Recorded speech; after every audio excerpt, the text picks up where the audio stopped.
You have a loaded weapon on the other end of your leash. If he kills somebody, you're done for murder. And you're in jail, and that's it.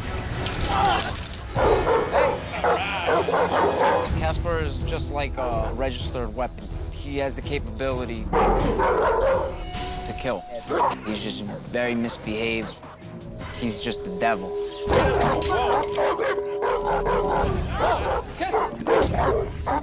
It's scary. If he gets loose, he could definitely kill me if he wants. I'll sit down then. Eric has told me to sit down on the table, and I want to follow his instructions, because if there's one wrong move, he could go for me.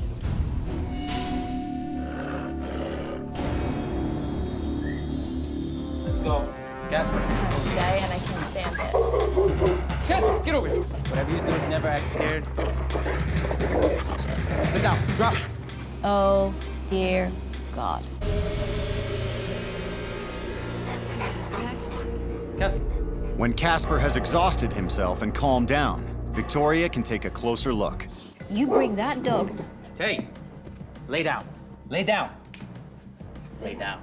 Casper's showing me a lot of signs that he's unstable. Lunging at the person, what happens if he makes contact? So what he did just to the camera person, he wasn't staring. No, I seen him. He was looking right at the camera. He was. It's not okay. visible. He's like, you could definitely pet him right now, and he'd be fine. Yeah, I'm gonna wait until I do that. Pracers are not to be fooled with. They're dangerous, and they're dangerous in the wrong hands. What really worries me is that I don't think Eric is really aware of the potential liability. How old are you?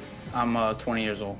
How old was Casper when you got him? About 8 weeks. He's a little over 2 years old now. I'll tell you right now, I think it's highly irresponsible for a breeder to sell an 18-year-old guy Pracer Canario. You've got a fighting breed here. You've got a dog that was bred for fighting. Yeah, so, natural, you know, right. you've got one of the most difficult breeds to handle. Before Victoria continues, she wants to have a serious talk with Eric. Sit down, Eric. All right. So many young guys like Eric have dogs that look cool. I have to give him a reality check, just what he has at the other end of his leash. You are way, way out of your depth here. People aren't safe around you. I don't have to be with this dog for 5 minutes to know that he is reactive, and that could be dangerous.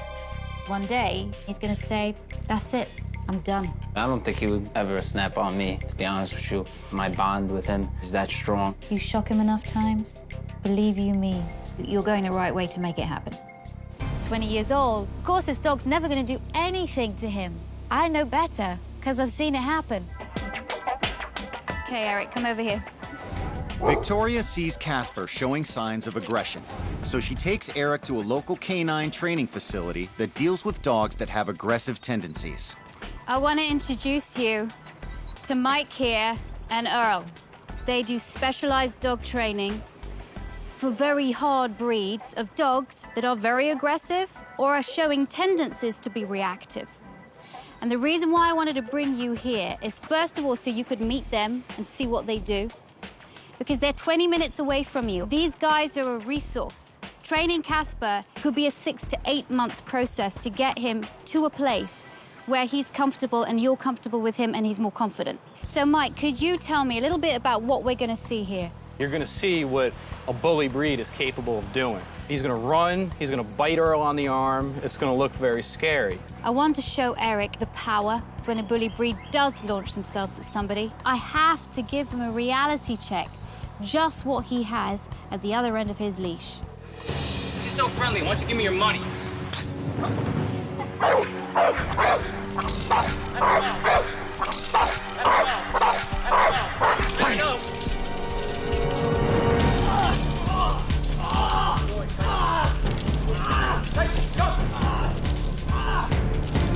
As I'm watching this pit bull launch himself at Earl, I'm thinking, you don't want a Pracer jumping up on you like that. Tyson, come! That is impressive. Good boy. Gary gave the command. He just came right back to him and he was in complete control. You know, I would love for Casper to be able to be like that. Any dog that we do this kind of work with first has to complete a whole set of classes where they basically pass the equivalent of a canine good citizen test, where they could be pet by people, be around other dogs, and interact like a safe member of society.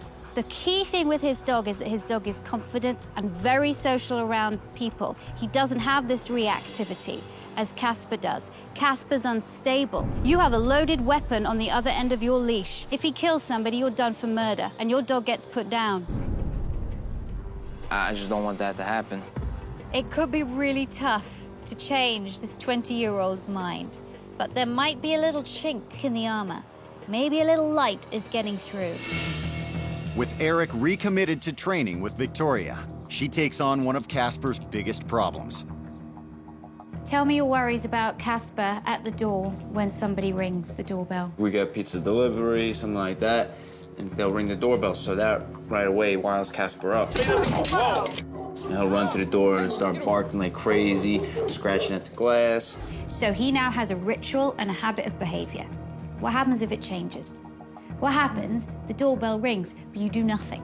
Casper's very reactive when the doorbell goes. But I want to be able to train what happens when Casper does hear the doorbell and how Eric can control Casper in that situation.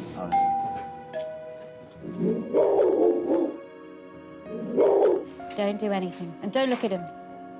The first step is to desensitize Casper to the sound of the doorbell by showing that Eric and Denise have no reaction to it.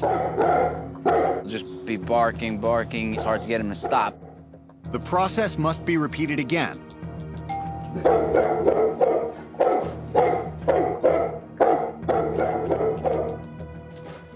And again.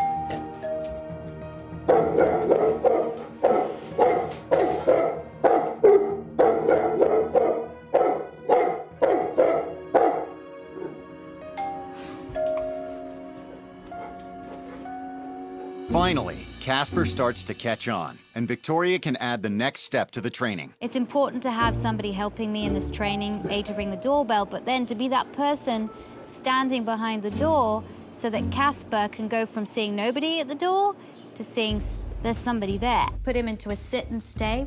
Sit. Good boy. Good boy, Casper. Okay, not too much affection, just sit and stay. Stay. Stay, good boy. Stay. Stay. Casper, sit. Oh, you little brat. Casper, sit. Don't see him as a brat. He's learned. All right. No bark. No, don't tell him to no bark, because you'll bark it back. Ignore him. He's still staying in his place, okay? Shut the door. Tell him good boy and come back and sit down. Okay, good boy. Nice. Good boy. And then it's Denise's turn. Bring him round again, nice. Come here. Nice and calm, good. Sit. Sit. Good boy. Now you stay. Stay, Casper. There's been so many times where I have to be the one to answer the door, and it's just so frustrating trying to get him to stop barking. Stay. Stay. Eric and Denise just have to keep themselves calm, be patient, and Casper will get there. Victoria invites Eric's friends over to help Casper work on socializing with others. But I'd like you to interact with the way you do interact with him. Okay. Just, because he knows you. And then maybe I can just fine-tune a few things just to keep him a little calmer. So why don't you let him out and do what you normally do? All right. Okay? When he gets excited, he wants to jump on you. He wants to play with you. It's fun, but he's a big dog. He has giant teeth. If you play with him the wrong way or touch him the wrong way, someone could really get hurt. Eric always plays with the rope with him a lot, so that's why he's definitely into the rope with him. But Casper shows that he still has a ways to go in his training. You don't want to play with him. He's getting a little excited. And you're the one now that you say, all right, Casper, come with me, okay? So walk out of the room. Here you go. Here we go. Casper, come on. Come on. There you go. Good, nice. Nice. Something I would like to try right now, maybe, if we Yeah. can. Maybe we could just sit down on the couch Yeah. and see if I can kind of get him to lay down. Get him an activity toy. Put a little bit of peanut butter inside it and just see what he does. Stay right there. Stay. Stay. Stay. We immediately saw that Casper, was very, very obedient. Casper definitely seems a lot more well-behaved. I'm very excited to see more progress being made. Stay. Good boy, Casper. Okay, Casper, good boy. I love that focus on you. Casper is a great dog. I've seen a big change in him since I've been here. That bond between dog and owner is getting stronger and stronger every day. I want you to be an ambassador for the breed, because people will judge you. They will judge the way you look. They'll judge the fact that you have this big dog. But my God, will they be impressed when they see this beautifully controlled animal by your side. Well, good luck. Thank you. Goodbye, my love. And good luck with him. Thank you so much Thank again. you. You're welcome, Eric. Saved my life. Hey, well, I'm really pleased to have met you. And keep proving my first judgment of you wrong, okay? Yeah, we'll stay in contact. I'm gonna prove it to you. For sure. All right, see you then. Bye. All right, bye-bye. You just go outside and ring the bell, and I'll have him wait over here. Eric has continued with the door training, and people can now come and visit in peace. Lay down. Good boy, you stay. Who's that? Casper has even improved his behavior with Denise. Sit. My proudest moment with Casper is getting him to remain a little calmer when there is someone at the door, and they ring the doorbell, and we get him to sit down and just wait. Stay. Stay. The bond between him and Denise is growing. Stay, Casper. To see Denise and Casper working together is fantastic. Hey, what's going on, Mike? Hey, Earl? Eric. Good to see you. Eric has started his apprenticeship with Mike and Earl Bo, party hat. Good boy. Good. and is showing real potential for this program. Nala, sit. Good girl, Nala. Good girl. I do hope that Eric continues his apprenticeship with Mike and Earl. This is a dream for Eric, and I would love to see both Eric and Casper benefiting from this program. Heel. Seeing Eric and Casper make a complete 180 is a huge achievement. I'm proud and ecstatic at the progress they've both made.